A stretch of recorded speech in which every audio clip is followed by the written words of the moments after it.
आशीर्वाद ही नहीं दैत्यराज, इस तपस्वी शुक्राचार्य के तप की समस्त शक्तियां इस संग्राम में आपके साथ हैं। वैसे तो आप स्वयं समाधि में इतनी शक्तियां संयोजित कर चुके हैं कि आपको हमारे आशीर्वाद की कोई आवश्यकता ही नहीं है। नहीं, ऐसा ना करो गुरुदेव। शिष्य भले कितना भी शक्तिशाली क्यों न हो, गुरु के समक्ष उसकी कोई सत्ता ही नहीं। नहीं दैत्यराज, आपका जैसा शिष्य जिस गुरु को प्राप्त हो, उसका सम्मान सहस्त्र गुना बढ़ जाता है। दैत्य गुरु, आप हैं ही सम्मान के अधिकारी। यदि आप जैसा गुरु सभी को मिल जाए, इस सृष्टि का उद्धार निश्चित है। दैत्य गुरु, यदि वर्तमान में आसुर साम्राज्य इतनी शक्ति अर्जित करके तीनों लोगों पर अपना अधिकार जमाए हुए हैं, तो मात्र आपके वरदान के कारण ही संभव हो सका है। अनेक सफलताएं प्राप्त करो युवराज तारकाक्ष। दैत्यराज तारकासुर के पश्चात तुम ही तो असुर साम्राज्य के वास्तविक उत्तराधिकारी। दैत्य गुरु, पिताश्री के होते हुए इस प्रकार का विचार करना भी अनुचित है। नहीं, असुर साम्राज्य एक प्रकार का शक्तिपीठ है, एक परंपरा है, जिसके विस्तार के लिए प्रयास करना हर असुर का परम कर्तव्य है। कितने ही असुर सम्राट आए और चले गए, परंतु सभी ने अपने बलिदान से असुर साम्राज्य का विस्तार किया है, और ये सब गुरुदेव के आशीर्वाद से संभव हुआ। आपने तो हमें भाव विभोर कर दिया है दैत्यराज। हम अपने जीवन की संपूर्ण तपस्या और उसका प्रतिफल असुर साम्राज्य को अर्पित करते हैं और असुर साम्राज्य के समस्त ब्रह्मांड में विस्तार का वचन देते हैं। परंतु आपको भी हमें एक वचन देना होगा दैत्यराज। आदेश दीजिए गुरुदेव कि हमें क्या करना होगा। आपको दिए गए वचन को पूर्ण करना हमारा परम कर्तव्य है। तो फिर वचन दीजिए दैत्यराज कि कैलाश विजय करके आप कैलाश पर असुर साम्राज्य का विजय तक फहराएंगे और स्वयं आकर हमें ये शुभ सूचना देंगे। गुरुदेव, ये समझ लीजिए, यदि हम लौट कर आए तो कैलाश पर निश्चय ही अपना विजय ध्वज फहराकर ही आएंगे, और यदि हम ऐसा नहीं कर पाए तो हमारा जीवित लौट कर आना असंभव है। नहीं तारकासुर, ऐसी उल्लासपूर्ण घड़ी में नकारात्मक बातें मत कीजिए, विशेषकर ऐसे अवसर पर जब आप कैलाश विजय के महासंग्राम का नेतृत्व करने जा रहे हैं। गुरुदेव, आपके आशीर्वाद से आज तक ये दैत्यराज तारकासुर कितने ही देवासुर संग्राम में विजय प्राप्त कर चुका है। बस केवल आपके आशीर्वाद की आवश्यकता है। फिर देखिए आपका ये शिष्य कैसे कैलाश पर विजय प्राप्त करता है। हमारा आशीर्वाद तो सदैव तुम्हारे साथ है तारकासुर। युद्ध में हमारे तप की अदृश्य शक्तियां सदैव तुम्हारे साथ रहेंगी। जहां भी कैसी भी आवश्यकता पड़े हमारा स्मरण कीजिए दैत्यराज। जो आज्ञा गुरुदेव। परंतु एक बात का स्मरण रहे, कहीं भी कैसी भी परिस्थिति में आपको विचलित नहीं होना है, क्योंकि विचलित होने की दशा में आपके मस्तिष्क से हमारा आध्यात्मिक संबंध विश्रृंखलित हो जाएगा। गुरुदेव, आप भली भांति जानते हैं कि दैत्यराज तारकासुर ने विचलित होना सीखा ही नहीं। तो जाओ दैत्यराज, इस महासंग्राम में विजय श्री प्राप्त कर।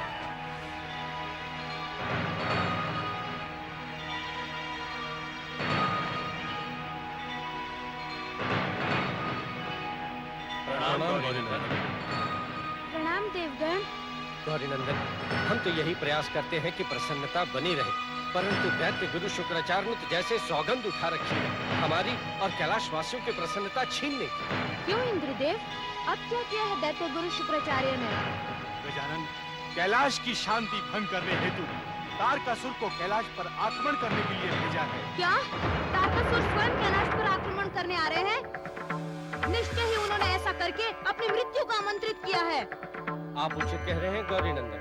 आपके चेतावनी देने के पश्चात भी दैत्य गुरु शुक्राचार्य ने अपनी धृष्टता नहीं छोड़ी है, इसलिए तारकासुर का वध करके उन्हें दंडित करना अति आवश्यक हो गया।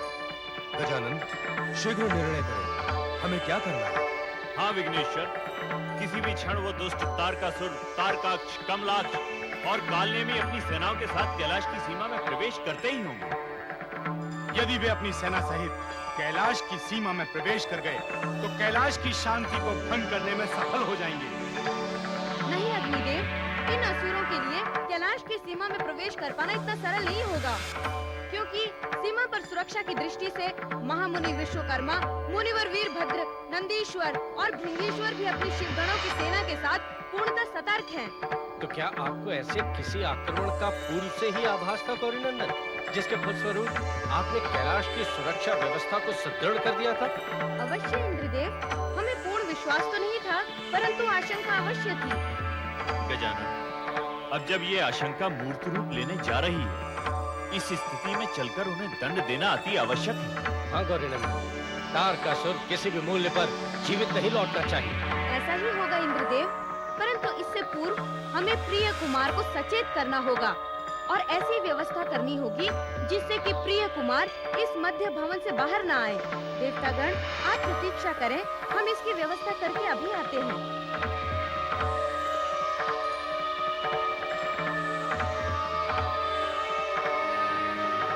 संभवतः ये भूल तारकासुर की अंतिम भूल होगी। इस भूल का प्रायश्चित तो तारकासुर को कुमार कार्तिकेय के हाथों अपने प्राण देकर ही करना होगा। नहीं कुबेर, यदि गौरीनंदन कुमार कार्तिकेय को भवन से बाहर ही नहीं आने देंगे तो तारकासुर का वध संभव कैसे हो सकेगा? क्यों इंद्रदेव, यदि विघ्नेश्वर चाहेंगे तो यह अवश्य संभव हो सकेगा।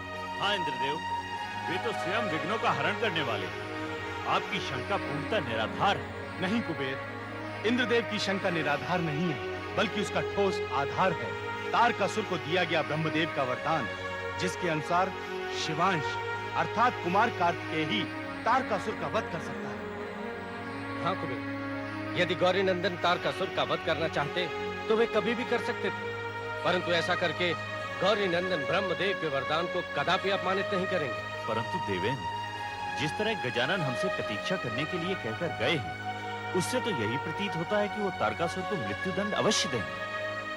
परंतु इसके पीछे उनकी क्या लीला है, ये स्वयं वही बता सकते हैं।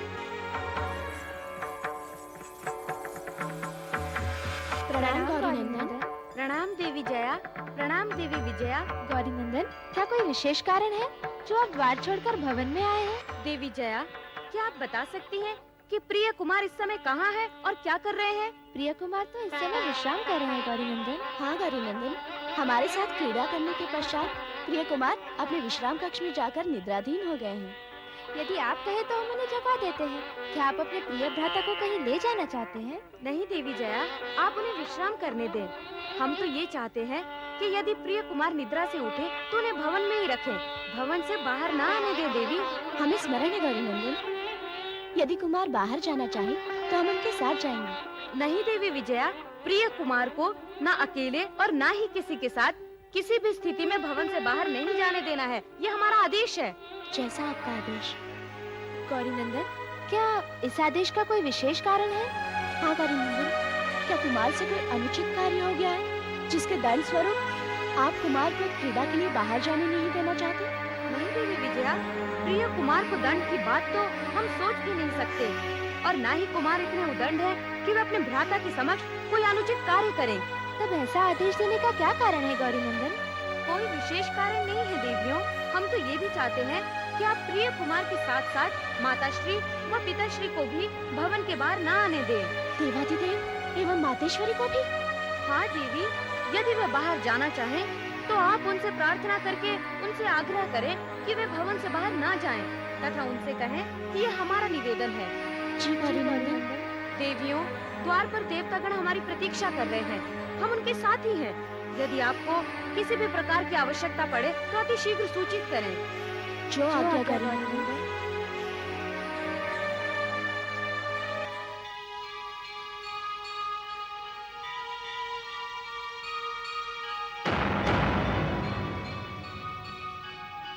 आइए गौरीनंदन, क्या वार्ता हुई कुमार कार्तिकेय से? अवश्य ही आप कोई शुभ समाचार लेकर लौटे हैं। शुभ और अशुभ का विषय तो तब उठता जब हमारी वार्ता कार्तिकेय से हुई होती। तो क्या कुमार कार्तिकेय से आपकी कोई वार्ता नहीं हो पाई? परंतु ऐसा क्यों हुआ गौरीनंदन? प्रिय कुमार अपने कक्ष में विश्राम कर रहे हैं विश्राम के समय निद्रा अवरोधित कर उनसे वार्ता करना हमें उचित नहीं लगा, इसीलिए हम वहाँ से मौन ही वापस लौट आए। अर्थात गौरीनंदन, हमें कुमार कार्तिकेय की निद्रा भंग होने तक प्रतीक्षा करनी होगी। प्रतीक्षा करने का समय ही कहाँ है देवेंद्र? हमें कोई न कोई रणनीति अविलंब बनानी चाहिए। अग्निदेव उचित कह रहे हैं देवेंद्र। उधर तारकासुर अपनी विशाल सेना के साथ कैलाश की ओर बढ़ता चला रहा है। इससे पहले कि वो हमारी सीमा के समीप पहुंच जाए, हमें कोई न कोई रणनीति बना लेनी चाहिए। हे गजानन गणेश, अब आप ही हमारा मार्गदर्शन कीजिए और हमें बताइए कि तारकासुर के वध के लिए हमें कौन सी रणनीति अपनानी होगी। हे गजानन, कोई ऐसी कुशल रणनीति बनाइए जिससे ये असुर भविष्य में युद्ध की बात मन में न ला पाए। युद्ध की रणनीति से कहीं अधिक आवश्यक है कार्तिकेय की सुरक्षा। अग्निदेव, इस समय सभी दिशाओं से भ्राता कार्तिकेय को सुरक्षा प्रदान करना अधिक आवश्यक है। आपका कहना उचित है गजानन। यदि कुमार कार्तिकेय सुरक्षित रहेंगे, तभी तारकासुर का वध संभव हो पाएगा। हे विघ्नेश्वर, यदि युद्ध में आपका और कुमार कार्तिकेय का साथ हुआ, तो हम सीमा पर आते ही तारकासुर और उसकी समस्त सेना का सर्वनाश कर देंगे। हाँ गजानन, यदि आपकी कृपा हुई तो कैलाश की सीमा पर पहुंचने के पहले ही हम तारकासुर एवं उसकी समस्त सेना को धूल-धूसरित कर देंगे। आप सत्य कह रहे हैं कुबेर। तारकासुर का वध करके असुरों के बार-बार आक्रमण करने की परंपरा को ही समाप्त कर देंगे। तारकासुर के वध के पश्चात तो असुरों की मनमानी सदा सदा के लिए समाप्त हो जाएगी और तब इंद्रलोक और यमलोक को प्राप्त करना हमारे लिए सरल हो जाएगा। हाँ गौरीनंदन, हम एक लंबी अवधि से विस्थापितों का जीवन व्यतीत कर रहे हैं। हम अपने अपने लोकों में अपने स्वजनों के मध्य रहेंगे, तब कितना सुखद लगेगा। सुखद तो तब होगा अग्निदेव, जब हमारी रणनीति के अनुसार दैत्यराज तारकासुर का वध हो जाएगा। समस्त ब्रह्मांड को इस व्यभिचारी दैत्यराज से मुक्ति मिल जाएगी और प्रिय कुमार के जीवन का उद्देश्य पूर्ण हो जाएगा। हे विघ्नेश्वर, आपकी उपस्थिति में देवादिदेव और कुमार कार्तिकेय के रहते यदि तारकासुर ने कैलाश पर आक्रमण करने की भूल की, तो ये उसकी अंतिम भूल होगी। भूल तो वो कैलाश पर आक्रमण करने का निर्णय लेकर कर चुका है देवेंद्र। इस बार उसने कैलाश पर आक्रमण करने की धृष्टता की है। इसका मूल्य उसे अपने प्राणों की बलि देकर चुकाना होगा।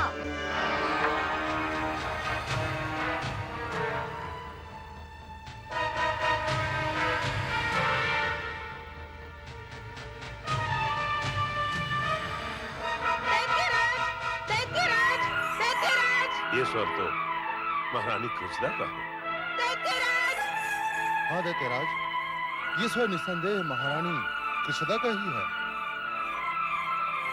महारानी, आप इस समय और यहाँ? हाँ स्वामी। परंतु इस समय आपको यहाँ आने की आवश्यकता क्या थी? क्या आवश्यकता थी, यह पूछ रहे हैं स्वामी? जिनके दर्शन मात्र की अभिलाषा लिए हम यहाँ तक चले आए। महारानी, ये समय और स्थान इस प्रकार की वार्ता के लिए उचित नहीं है। तो कौन सा समय और स्थान उचित है, क्या आप बता सकते हैं स्वामी? 12 वर्ष व्यतीत हो गए आपको समाधिस्थ हुए। इन 12 वर्षों में एक एक पल कैसे व्यतीत हुआ है, ये हमारा हृदय जानता है। भवन में होने के पश्चात भी आपके दर्शन दुर्लभ थे और समाधि से उठते ही आपने कैलाश की ओर प्रस्थान कर दिया। महारानी, हमारे गुरु शुक्राचार्य ने हमें कैलाश पर आक्रमण करने का आदेश दिया है। कैलाश पर आक्रमण करना क्या इतना आवश्यक था कि आपने युद्ध में जाने से पहले हमसे भेंट करना भी उचित नहीं समझा? कैलाश पर आक्रमण नहीं, हमारे लिए आपसे भेंट करने से अधिक महत्वपूर्ण था अपने गुरु के आदेश का पालन करना। दैत्य गुरु के आदेश का पालन करने का अर्थ ये कदापि नहीं है स्वामी कि समाधि से उठने के पश्चात आप अपनी धर्म पत्नी से न मिले, या स्वामी के युद्ध में जाने से पहले पत्नी अपने धर्म का पालन न करे। कहीं ऐसा तो नहीं कि कारण कुछ और हो? नहीं महारानी, ऐसा नहीं है। आप अपने मन में किसी प्रकार की शंका न लाएं। यदि ऐसा नहीं है कालने में, तो कृपया हमें ये बताइए कि आपके साथ तो स्वामी ने कितने संग्राम विजय किए हैं। क्या कभी ऐसा हुआ है कि युद्ध में जाने से पूर्व स्वामी हमारे समक्ष उपस्थित न हुए हो, या हमारे तिलक किए बिना उन्होंने युद्ध के लिए प्रस्थान किया हो? महारानी, आप चिंता न करें, हम कैलाश विजय उपरांत अवश्य आपसे भेंट करेंगे। नहीं स्वामी, आप कैलाश पर आक्रमण करने की भूल ना करें। माताश्री, कैलाश पर आक्रमण करना हमारी भूल नहीं, अपितु पूर्व नियोजित लक्ष्य है। और कैलाश पर विजय प्राप्त करना हमारा उत्तरदायित्व है, जिसे पूर्ण करके हम अपने गुरु के आदेश का पालन करना चाहते हैं। पुत्र कमलाक्ष, तुम्हारे चाह लेने से या दैत्य गुरु के आदेश से कैलाश पर विजय प्राप्त तो नहीं हो जाएगी। महारानी, आप कहना क्या चाहती हैं? दैत्यराज, देवादिदेव महादेव, गजानन, गणेश और कार्तिकेय के रहते कैलाश पर विजय प्राप्त करना इतना सरल नहीं है जितना कि आप समझ रहे हैं। देवाधिदेव सर्वशक्तिमान है, गजानन गणेश स्वयं ओमकारेश्वर के रूप हैं और कार्तिकेय। लज्जा आनी चाहिए आपको अपने त्रिलोक विजेता पति के समक्ष उन तुच्छ देवताओं की शक्तियों की प्रशंसा करते हुए। हमारे समक्ष उन देवताओं का मूल्य ही क्या है? किसका भय दिखा रही हैं आप हमें? उस सूरधारी गणेश का या उस भभूतधारी शिव का, जिसकी जब जहां चाहे हम समाधि बना दें, या उस कार्तिकेय का जिसको उत्पन्न हुए अभी कुछ ही समय हुआ है? कुमार और गजानन बालक नहीं है स्वामी, और ना ही उन्हें शक्तियां अर्जित करने के लिए बड़ा होने की आवश्यकता है। महारानी, आप अपनी मर्यादा लांघ रही हैं। उचित यही होगा कि आप इस समय यहाँ से चली जाएं। आओ कालनेमी। रुक जाइए स्वामी, स्वामी रुक जाइए, रुक जाइए, रुक जाइए स्वामी, रुक जाइए, रुक जाइए।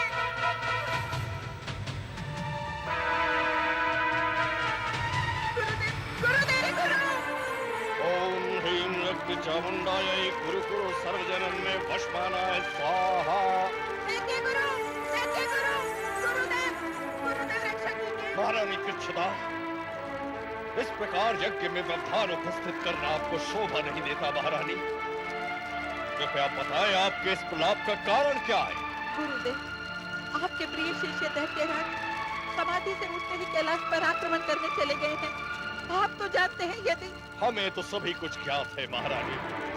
अपने शिष्यों की पल पल की सूचना रखना एक गुरु के नाते हमारा कर्तव्य है। सब कुछ जानते हुए भी आपने स्वामी को कैलाश जाने दिया?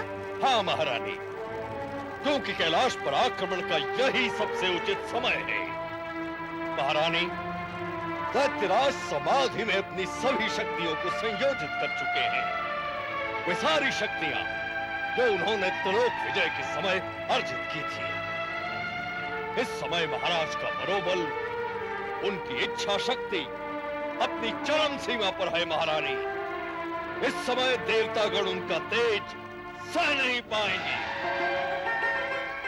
ब्रह्मदेव के वरदान से जहाँ स्वामी को अमरत्व प्राप्त हुआ था, वहीं परमपिता ने यह भी तो कहा था कि स्वामी की मृत्यु शिवांश के द्वारा ही संभव होगी।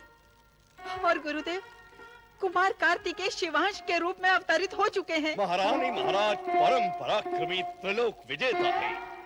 उनके समक्ष जब स्वयं ब्रह्मदेव और विष्णुदेव भी निरुपाय हैं, तो 12 वर्ष का निरीह बालक क्या कर पाएगा? परंतु गुरुदेव, वो बालक अकेला नहीं है। तो महाराज भी अकेले नहीं है। महारानी, परम पराक्रमी कालनेमी महाराज के साथ हैं, जो हर युद्ध में महाराज के साथ रहे हैं और विजयश्री प्राप्त करके लौटे हैं।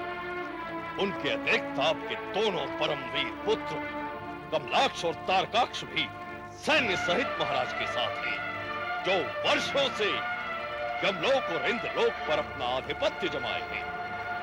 क्या आपको अपने पुत्रों की पितृभक्ति पर, उनके पुरुषार्थ पर विश्वास नहीं रहा? नहीं गुरुदेव, हमें हमारे पुत्रों के पराक्रम पर पूर्ण विश्वास है, परंतु विश्वास कभी परंतु पर आधारित नहीं होता। महारानी, विश्वास होता है, अन्यथा नहीं होता है। गुरुदेव, हमारा हमारे पुत्रों या स्वामी के प्रति अविश्वास कदापि नहीं है। तब क्या कारण है महारानी? हमारे परंतु का कारण है गजानन गणेश, जो साक्षात ओमकारेश्वर का स्वरूप है, सर्वशक्तिमान है। गणेश को महिमा मंडित करके आप हमारा अपमान कर रही हैं महारानी।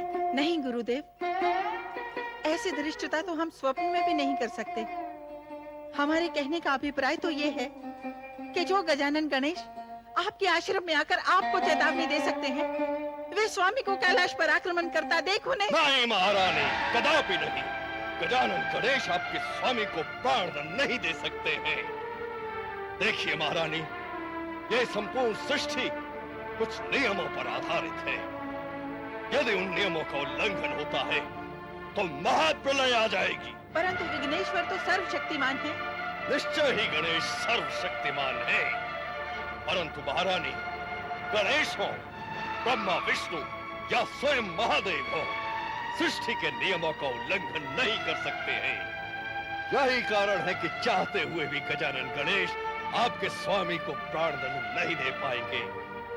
इसे ही ध्यान में रखते हुए हमने दैत्यराज को कैलाश विजय के लिए भेजा है।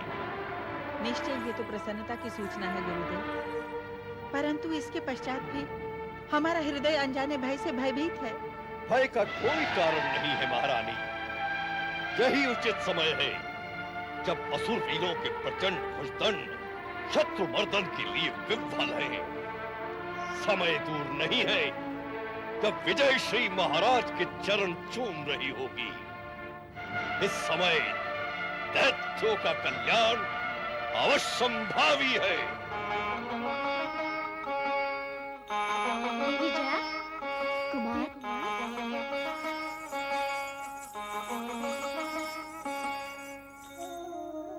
देवियों, भ्राताश्री कहीं दिखाई नहीं दे रहे। क्या आपको ज्ञात है भ्राताश्री कहाँ है? प्रिय कुमार, जितने व्याकुल आप अपने भ्राता के लिए रहते हैं, गौरी नंदन भी आपके लिए उतने ही व्याकुल रहते हैं। आप सत्य कह रही हैं देवी जया। दोनों भ्राताओं का प्रेम संपूर्ण ब्रह्मांड के लिए एक उदाहरण बन चुका है। इतना असीम प्रेम तो यदा कदा ही देखने को मिलता है। इसीलिए तो प्रिय कुमार ने निद्रा से जागते ही पूछा कि गौरी नंदन कहाँ है। ये तो भ्राताश्री का बड़प्पन है देवी, जो अपने पूर्ण उत्तरदायित्व भी निभा लेते हैं और हमसे स्नेह के लिए समय भी निकाल लेते हैं। परंतु भ्राताश्री है कहाँ? गौरी नंदन भवन के द्वार पर नहीं है कुमार। द्वार पर नहीं है तो भी अवश्य सरोवर पर होंगे। देवी जया, हम भ्राताश्री से मिलने के लिए सरोवर पर जा रहे हैं। प्रिय कुमार, आप कृपया सरोवर पर न जाएं, भवन में ही रहें। परंतु क्यों देवी जया? हमें भ्राताश्री से मिलने की इच्छा हो रही है, इसलिए हम भ्राताश्री से मिलना चाहते हैं। प्रिय कुमार, आपको सरोवर पर जाने की कोई आवश्यकता नहीं। ये आप क्या कह रही है देवी विजया? यदि हम वहाँ नहीं जाएंगे तो भ्राताश्री से भेंट कैसे होगी? देवी विजया सत्य कह रही है प्रिय कुमार। जितने व्याकुल आप अपने भ्राता से मिलने के लिए रहते हैं, जितने व्याकुल आप उनसे वार्ता करने के लिए रहते हैं, गौरी नंदन भी आपके लिए उतने ही व्याकुल रहते हैं। आपसे मिले बिना छोटी सी अवधि भी व्यतीत हो जाती है तो गौरी नंदन भवन में चले आते हैं आपका कुशल मंगल पूछने के लिए। हाँ, जब आप निद्रा में भी थे तो गौरी नंदन आपसे मिलने के लिए कक्ष में आए थे, परंतु आप निद्रा में थे, इसलिए वे लौट गए। भ्राताश्री हमारे कक्ष में आए थे और आपने हमें जगाया भी नहीं। हम आपको जगाना चाहते थे प्रिय कुमार, परंतु गौरी नंदन ने हमें मना कर दिया। वे आपकी निद्रा में अवरोध नहीं डालना चाहते थे, इसीलिए आपसे बिना वार्ता के ही चले गए। तब तो हमें अविलंब जाना होगा। हम भ्राताश्री के पास सरोवर पर जा रहे हैं। प्रिय कुमार, गौरी नंदन ने कक्ष से बाहर जाते समय हमसे कहा था कि आपको भवन से बाहर जाने ना दें। यदि हम भवन से बाहर नहीं जाएंगे तो भ्राताश्री से भेंट और वार्ता कैसे हो पाएगी? हमें जाना ही होगा। प्रिय कुमार, यदि आप ऐसा करेंगे तो गौरी नंदन के आदेश की अवहेलना हो जाएगी। प्रिय भ्राताश्री के आदेश की अवहेलना हम कदापि नहीं चाहते थे, परंतु अब तो भ्राताश्री से मिलने की इच्छा प्रबल हो रही है। देवी विजया, आप शीघ्र गौरी नंदन के समक्ष आइए और उनसे जाकर कहिए कि प्रिय कुमार उनसे मिलने का हट कर रहे हैं। संभवतः वे स्वयं ही यहाँ आ जाए। हम अविलंब गौरी नंदन की सूचना देते हैं। देवी जया, प्रणाम देवतागण। सौभाग्यवती हो। गौरी नंदन, आप शीघ्र हमारे साथ चलिए। देवी, शीघ्र चले, परंतु कहाँ? भवन में गौरी नंदन। देवी विजया, आप कुछ विचलित प्रतीत हो रही हैं। हाँ देवी, आप शांत होकर हमें स्पष्ट बताएं कि आपके विचलित होने का कारण क्या है। देवी विजया, प्रिय कुमार तो कुशलता पूर्वक है। गौरी नंदन के होते हुए उनका कोई अनिष्ट कर ही नहीं सकता। हाँ देवी विजया, आप निसंकोच बताएं, क्या प्रिय कुमार किसी विषय पर रुष्ट हैं या फिर कैलाश की सुरक्षा एवं सजगता में कोई कमी आ गई है? आपके आदेश की अवहेलना ही हमारे विचलित होने का कारण है गौरी नंदन। देवी, आप किस आदेश और अवहेलना की बात कर रही हैं? प्रिय कुमार को आपने भवन की परिधि में रखने का आदेश दिया था गौरी नंदन। तो क्या वे भवन की परिधि से बाहर चले गए हैं? नहीं गौरी नंदन, वे परिधि से बाहर तो नहीं गए हैं, परंतु कुमार की हट के आगे हमारे सारे निवेदन व्यर्थ सिद्ध हो रहे हैं। निद्रा से जागते ही उन्होंने आपके विषय में जानना चाहा। तो आप दोनों ने क्या उत्तर दिया? हमने अपनी अनभिज्ञता दिखाई तो कुमार कहने लगे कि भ्राताश्री अवश्य सरोवर पर ही होंगे, और वे सरोवर पर जाने की हट करने लगे। तो क्या प्रिय कुमार सरोवर पर चले गए हैं? नहीं गौरी नंदन, देवी जया उन्हें रोकने का पूर्ण प्रयास कर रही है। आप शीघ्र चले गौरी नंदन, अन्यथा संभवतः कुमार अकेले ही सरोवर की ओर प्रस्थान कर जाएंगे। आइए देवी विजया। आप हमें सरोवर पर जाने से क्यों रोक रही है? प्रिय कुमार। प्रणाम भ्राताश्री। प्रणाम प्रिय कुमार। हम आप ही के पास सरोवर पर आ रहे थे। ये तो अच्छा हुआ आप स्वयं यहाँ आ गए। प्रिय कुमार, हमसे मिलने की या हमारे साथ क्रीड़ा की जब भी आपकी इच्छा हो, आप देवी जया अथवा देवी विजया को भेजकर हमें यहाँ बुला लीजिए। हम स्वयं आ जाएंगे, परंतु आप भवन से बाहर न जाएं। भ्राताश्री, आपके आने से पूर्व देवी जया और देवी विजया भी हमें भवन से बाहर आने से रोक रही थी। प्रिय कुमार, हमने ही देवी जया और देवी विजया को ये आदेश दिया है कि वे आपको भवन के परिसर से अकेले बाहर न जाने दें। भ्राताश्री, आपकी इच्छा हमारे लिए आज्ञा से भी बढ़कर है। हम कदापि अकेले भवन से बाहर नहीं जाएंगे। परंतु आपके साथ तो विचरण कर सकते हैं। अवश्य भ्राताश्री। तो चलिए हम सरोवर पर चलकर क्रीड़ा का आनंद लेते हैं। परंतु भ्राताश्री। किंतु और परंतु का समय नहीं है भ्राताश्री। आपके साथ रहेंगे तो देवी जया और देवी विजया भी हमें नहीं रोकेंगी। आपको भी चिंता नहीं होगी। देवी विजया हमारी क्रीड़ा की सामग्री ले आई। ठहरिए प्रिय कुमार, हम आपके साथ क्रीड़ा हेतु या वार्ता हेतु समय नहीं दे पाएंगे। प्रिय कुमार, इसीलिए आप देवी जया या देवी विजया से निवेदन करके उनके साथ क्रीड़ा करें। प्रिय कुमार, हमारे लिए अपनी व्यस्तता में से समय निकाल पाना संभव नहीं है। हमारी यही व्यस्तता हमारी विवशता है। भ्राताश्री, हमें ज्ञात है आपके पास उत्तरदायित्व की लंबी सूची है, परंतु उस सूची में हमारा भी कई स्थान होगा। अवश्य है भ्राताश्री, आपका स्थान तो सर्वोच्च शिखर पर है। यदि ऐसा है तो हम आप ही के साथ विचरण करेंगे। प्रिय कुमार, आपका सामिप्य तो हमारे लिए सौभाग्य की बात है, परंतु प्रिय कुमार, सौभाग्य के साथ साथ आपकी सुरक्षा भी अति आवश्यक है। इसीलिए प्रिय कुमार, हम आपको भवन की परिधि से बाहर जाने की अनुमति नहीं दे सकते। माताश्री, जिसके साथ आप जैसे विघ्नेश्वर हो, उसका अर्थ भला कौन कर सकता है? हमें भी आपके साथ चलने की अनुमति दीजिए ना। प्रिय कुमार, आपकी इतनी प्रबल इच्छा देखकर हम आपको बार बार ना नहीं कर पा रहे हैं। चलिए प्रिय कुमार, हमारे साथ चलिए।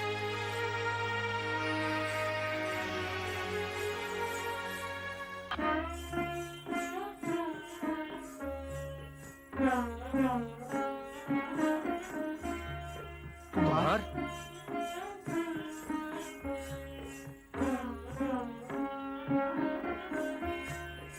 प्रणाम कुमार कार्तिकेय। प्रणाम देवतागण। प्रिय कुमार, आप सकुशल तो हैं?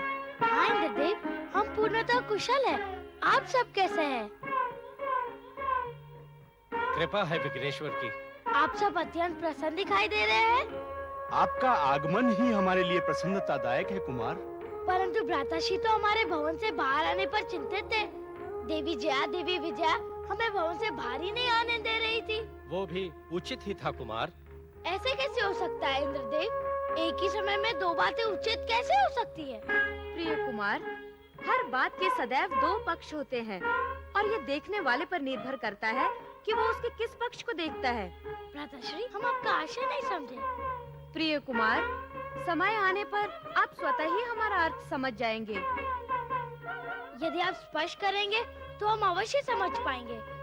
प्रिय कुमार, आपकी सुरक्षा की दृष्टि से आपका भवन में रहना ही अधिक श्रेयस्कर था।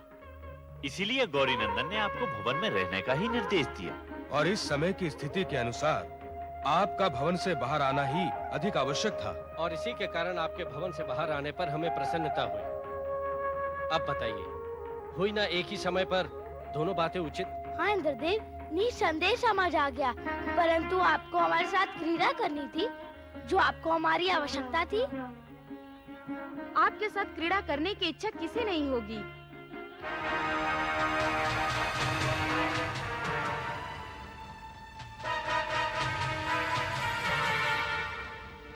आओ गजानन आओ।